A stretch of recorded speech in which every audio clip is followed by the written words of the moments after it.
Oi, gente bonita, tranquilo? Vamos continuar, né? Vamos ser rápidos aqui na introdução, porque o vídeo de hoje é um pouco longo.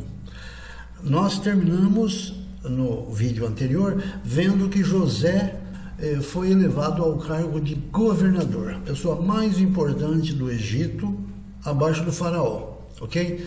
E interessante dizer que ele tinha 30 anos somente, era um garotão. E durante os 7 anos de fartura, 7 anos das vacas gordas, ele armazenou. Em todas as cidades do Egito tinha lá um silo, um armazém, de tal forma que ele conseguiu armazenar muito alimento, muito cereal, muito grão.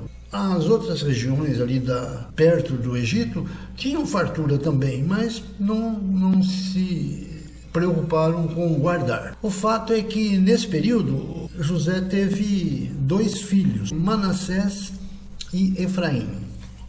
Finalmente passaram-se aqueles 7 anos e chegaram os tempos da seca, da fome. E a fome também se espalhou por toda a região, né?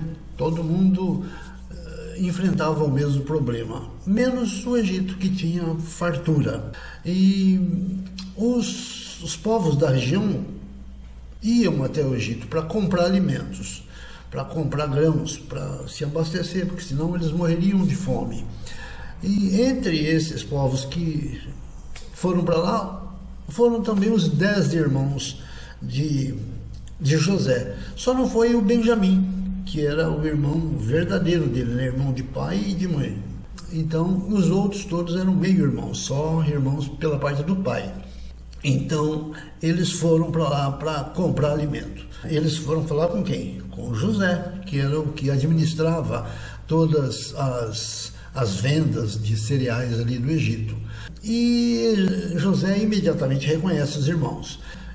Só que ele não se identifica. Ele fala com os irmãos, embora os entendesse, ele fala com os irmãos através de um intérprete. Então, conversaram ali sobre venda de alimentos, aquilo, e José queria, na verdade, ver seu irmão verdadeiro, queria ver o Benjamim, e evidentemente queria ver o pai também, não é? Então ele armou um estratagema, armou um jeito de trazer o irmão para que ele conversasse com ele. E ele acusa então aqueles 10 de espiões, com a finalidade de trazer Benjamim, ok? Bom, a história, finalmente, dessas idas e vindas dos irmãos e finalmente do pai, elas estão registradas nos capítulos 42 e 43 de Gênesis. Eu acho que vocês poderiam ver, né? Eu sei que quando ele acusa os irmãos de serem espiões, de estarem ali para ver alguma falha na terra do Egito, enfim, inventou lá alguma coisa, ele diz o seguinte, eu só vou acreditar que vocês são pessoas honestas se vocês trouxerem o seu irmão mais novo, que vocês dizem que tem um irmão mais novo, então trago aí, eu vou acreditar em vocês. Finalmente, numa próxima viagem que os irmãos foram, os 10 convencem Israel, então Benjamim vai ao Egito, ele vai, aí José conversa com ele, juntamente com os outros irmãos, pergunta pelo pai, se o pai vai bem, se o pai está vivo. Tem lá uma história de um copo de prata. Vocês vão ler essa história do copo de prata. Vão ler por quê? Porque eu não vou falar aqui agora. Mas no fim, ele, num determinado momento ali, fica a sós, pede que todo mundo saia da sala, ele fica a sós com os irmãos, né? E por causa da emoção que lhe vai no coração, por ter visto Benjamim, ele se declara, ele se abre, ele se apresenta, ele abre o coração para os irmãos. Ele diz, olha, eu sou José, aquele que foi vendido como escravo. E diz mais, foi Deus quem me mandou para cá primeiro. Eu vim aqui não porque vocês me venderam como escravo, mas porque Deus me mandou para cá, para que vidas fossem salvas.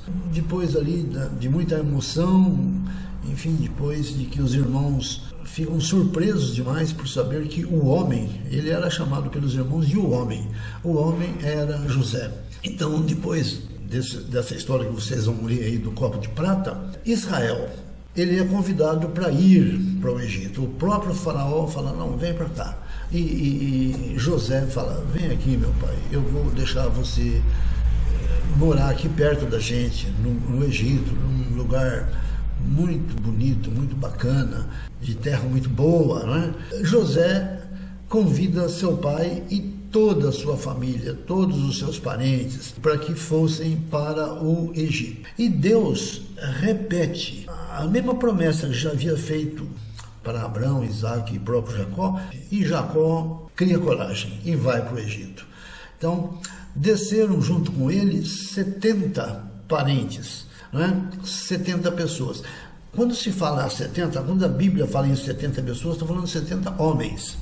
Portanto, deve ter descido acima de 200 pessoas, 210, 200, sei lá, eu estou multiplicando por 3, né? Porque tem homem, mas tem mulher e tem criança. Mulheres e crianças não eram contados.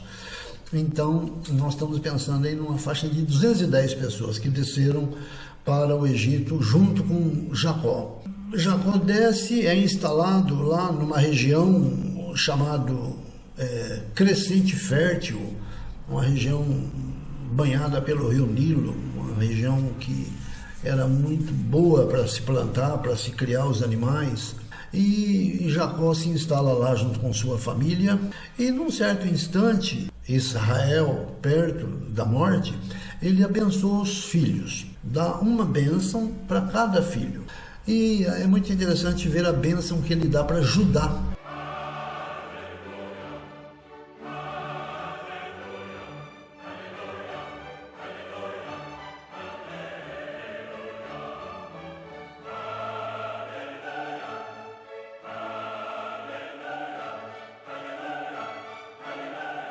Judá é um dos filhos, não é?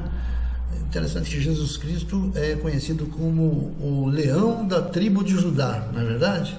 E finalmente, ali no capítulo 50 do livro de Gênesis, é narrada a morte de Jacó. José fala aos seus irmãos depois da morte do pai. Por quê? Porque os irmãos ficam com medo. Falam, bom, agora que papai morreu, o José vai virar uma fera com a gente, não é? E ele então acalma os irmãos, fala, não, eu não sou Deus para fazer qualquer tipo de justiça com vocês. Eu não vou maltratá-los. Eu, pelo contrário, vou tratar de todos vocês. E José fala aos irmãos, é uma frase lindíssima.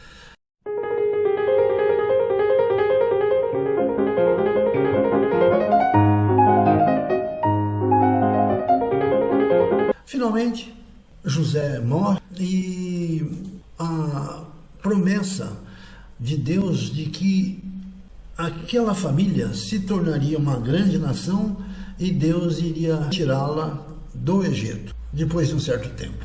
E nós vamos ver isso no próximo vídeo. Tá bom assim, gente? Viu? Tchau, tchau.